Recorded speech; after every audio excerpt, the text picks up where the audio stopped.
चला तर सगळ्यांनो, दिवसभर एनर्जी फुल्ल राहणारा, फायबर प्रोटीनने भरलेला आणि तोंडात टाकताच विरघळणारा, अजिबात पाक न बनवता मऊसूत लाडू बनवायचा आहे आणि तो देखील उपवासासाठी. तर खास रेसिपी तुमच्यासाठी. तर काय करायचं, वेगवेगळ्या प्रकारचे ड्रायफ्रूट्स वगैरे असे पदार्थ घ्यायचे. आता तुम्ही तर बघू शकता व्हिडिओमध्ये मी सगळे असे पदार्थ घेतलेले आहेत.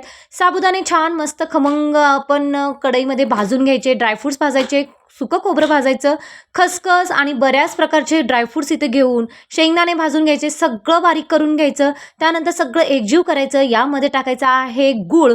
आता आपण साखरऐवजी गूळ आणि खजूर वापरून इथं मस्त असे मऊसूत असे लाडू बनवलेले आहेत. तर हे सगळं प्रमाण आपण किती घेतलं, लाडू कसा बनवला, पाक बनवला की नाही, हे सगळा डिटेल व्हिडिओ आपण आपल्या चॅनलवरती अपलोड केलेला आहे. तिथं खालील दिलेल्या लिंकवरती क्लिक करून हा फुल्ल व्हिडिओ तुम्ही पाहू शकता. आणि असा हा जबरदस्त उपवासाचा हा लाडू एक लाईक तर नक्की करा आणि कोल्हापुरी तडका चॅनलला